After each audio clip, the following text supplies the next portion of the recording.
ကိုတကယ်ဒီလိုဝလာတဲ့အချိန်ကျတော့အပြင်ထွက်ချင်တော့ isolate လုပ်လာတာပေါ့နော်အဓိကတော့ confidence လျော့သွားတော့ပေါ့နော်ပို့ပြီးလျော့သွားတာအဖမမေမြတ်သူကအသက်က44နှစ်ပါလက်ရှိကတော့ပေါင်ချိန်210ရှိပါတယ်50 60 80ပေါ့နေရမယ်ဆိုလို့ဒီ weight နဲ့ပဲဆက်သွားမယ်ဆိုလို့ရှိရင်ဒီသားသမီးတွေပေါ့နော်ဒီကိုယ့်ရဲ့အိမ်နောက်ဘက်ကအစပေါ့နော်ဟိုမချစ်တာတော့မဟုတ်ညှို့ညင်မယ်ပေါ့နော်အဲ့ကြရင်ငါလူပိုတယောက်လိုမျိုးခံစားချက်ကအခုတက်ပို့ပြီးခံစားတော့မှာပဲဆိုပြီးတော့ခေငါဒီ transformation ကိုသွားမှဖြစ်တော့မယ်ပေါ့ငါညာထားတာတွေရက်မှရတော့မယ်ဆိုပြီးတော့ဆုံးဖြတ်ထားတဲ့အချိန်နဲ့ဒီ program ရဲ့ကြော်ညာတွေ့တဲ့အချိန်ကတော့ကွက်တိဖြစ်သွားတာပေါ့အမီပေါ့နော်အမေကတော်တော်လှတယ်သူကလေအသက်80ကျော်ဒီသူအရန်လှတော့ကိုယ်လည်းပေါ့နော်ဒီလိုမျိုးကြီးမြင်ရတာပေါ့မှာသူစိတ်ထိခိုက်တာပေါ့လေဒီဘယ်တော့ကြာမှလည်းအရင်ပုံပြန်ဖြစ်တော့လားမသိဘူးဆိုတာတွေကတော့ကိုခီးယူဆိုင်ပြီးနေခဲ့တဲ့လူတွေမှာပါတော့စိတ်အရင်မကောင်းဖြစ်တာပေါ့လေအဲ့ချိန်ဆိုလို့ရှိရင်တော့တော်တော်လေးမကောင်းဖြစ်တယ်အများရန်ပွဲတွေတက်ခဲ့တယ်နောက် social life မှာတအားနေရပေါ့နော်နေရာကနေမှကိုတကယ်ဒီလိုဝလာတဲ့အချိန်ကျတော့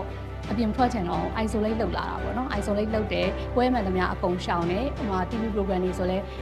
ရိုက်ကူးလိုက်ပါမလုပ်တော့ဘူးပေါ့နော်မလုပ်တော့တဲ့အချိန်မှာအဓိကကတော့ confidence လျော့သွားတော့ပေါ့နော်ပို့ပြီးလျော့သွားတာကိုလည်းတကယ်ကိုပဲဒီဂျာနီကိုရှောင်မယ်လို့ဆုံးဖြတ်တဲ့အချိန်နောက် join ရဲ့အောင်မြင်မှုမှတ်တမ်းတွေကအမြင်လို့မြင်ဖြစ်တယ်နောက်ပြီးတော့တကယ်ချင်းတော်တော်များများကလည်းဒီ join မှာ customer ဖြစ်နေရရှိရပေါ့နော်သူတို့စီကလည်း feedback တွေအများကြီးပြန်ကြားရတယ်ဒါနဲ့ပဲဒီ program ကိုယုံကြည်နဲ့ပဲပေါ့နော်ပါဝင်ဖြစ်တာပါ motivation ဖြစ်တယ်တကယ်လုပ်ရင်တကယ်ရတယ်ပေါ့နော်ဒီလုပ်နေတဲ့လူတွေကတကယ်ကိုလည်း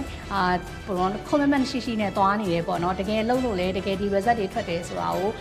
သူတို့စီကနေ motivation ပြန်ရတယ်ပေါ့နော်အခုဒီရဲ့60 program မှာစပြီးတော့မှဝင်လိုက်ပြီး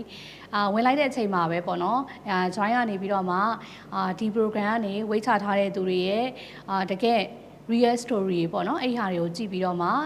motivation လည်းယူမယ်ကျွန်မကိုယ်တိုင်လည်းဒီ program ရဲ့အဆုံးအထိကိုပေါ့နော်ဘယ်လိုရလဒ်မျိုးပဲရပေါ့အဆုံးအထိဆက်သွားမယ်လို့ပြောချင်ပါတယ်အခုဒီရက်60 program ကို join လိုက်ပြီပေါ့နော် join လိုက်တဲ့တစ်လျှောက်လုံးမှာမေကတော့ limit short ပဲနဲ့ပြိုင်ပွဲပြီးတဲ့အထိပေါ့နော်စူးစမ်းသွားမယ်အဲ့လိုပဲမေကိုလည်းဒီဗီဒီယိုကြည့်နေနေပဲ TikTok platform မှာရော Facebook မှာရော